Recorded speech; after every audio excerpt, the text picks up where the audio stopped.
अहो, भाजपाचं महत्व कमी करून शिंदे गटाचं महत्व वाढवलं जात असेल तर भाजपा कसं सहन करेल हो?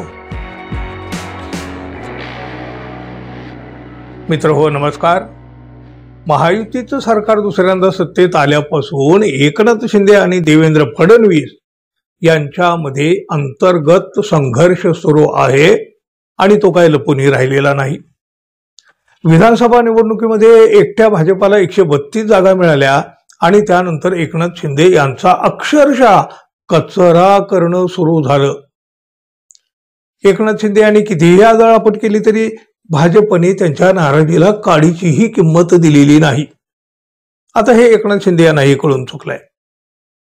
म्हणजे बघा, एकनाथ शिंदे यांनी घेतलेले निर्णय रद्द करणं असो, त्याची चौकशा लावणं असो किंवा अनेक वेगवेगळे प्रकार, हे सगळं प्रकार भाजपनं म्हणजे देवेंद्र फडणवीसांनी आधीपासूनच सुरू केलेले आहेत. खरं तर एकनाथ शिंदे यांनी स्वतःहून महायुतीतून बाहेर पडावं अशी परिस्थिती निर्माण केली जाते. पण समोर काही पर्याय दिसत असताना तर आतापर्यंत एकनाथ शिंदे यांनी तसा निर्णय सुद्धा घेऊन टाकला असता. पण इथं धरलं तर चावतंय आणि सोडलं तर पळतंय अशी अवस्था आता शिंदे गटाची झालेली आहे. त्यामुळं सध्याच्या परिस्थितीत तरी त्यांना तोंड दाबून बुक्क्यांचा मार सहन करावा लागत आहे. पण बघा, त्यातून सुद्धा शिंदे गटाचे रामदास कदम, उदय सामंत यांच्यासारखे जे काही नेते आहेत ना, ते भाजपाला अप्रत्यक्ष इशारे देण्याचा प्रयत्न सुद्धा करीत आहेत. बघा काय झालं, शिंदे गटाची एक आढावा बैठक नाशिकमध्ये झाली. यावेळेला उदय सामंत यांनी शिंदे गटामुळे भाजपा सत्तेमध्ये आले असल्याचं विधान करून भाजपाला अकारण अंगावर घेण्याचा प्रयत्न केला.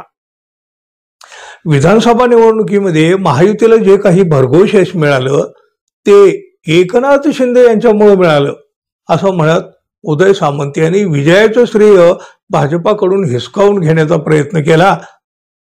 बघा, उदय सामंत काय म्हणाले, मुख्यमंत्री शिंदे यांनी लाडकी बहीण योजनेसह अनेक जनहितकारी निर्णय घेतले.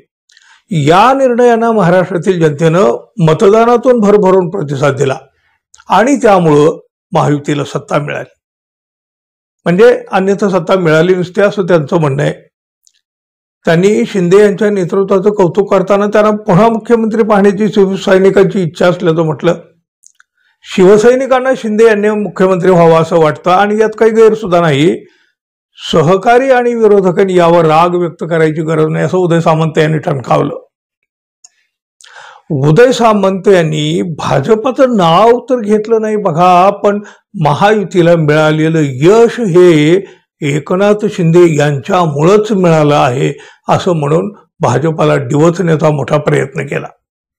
त्यामुळं महायुतीत आधीपासूनच सुरू असलेली धुसफूस आता आणखी वाढीला लागू शकते. अहो, भाजपाचं महत्व कमी करून शिंदे गटाचं महत्व वाढवलं जात असेल तर भाजपा कसं सहन करेल हो? नाही होणार भाजपाला हे सहन. पण भाजपा यावर उघडपणे फारसं काही बोलणार नाही. आपल्या कृतीमधून शिंदे गटाला जागा दाखवायची मात्र भाजप सोडणार नाही. भाजपा आणि शिंदे गट निवडणुकीच्या यशाचं श्रेय जरी आपापल्याकडे ओढून घेत असले, श्रेयवादासाठी जरी भांडत असले, तरी महायुतीला मिळालेल्या बहुमताचे श्रेय लोक मात्र मतदान यंत्राला देत आहेत ना हो. बरोबर आहे ना मित्रांनो? तुम्ही काय सांगाल जरूर सांगा. आणि आपण अजून आपल्या चॅनलला सबस्क्राईब केलं नसेल तर कृपया सबस्क्राईब करावं ही अपेक्षा आहे. धन्यवाद. पुन्हा भेटू. तोपर्यंत नमस्कार.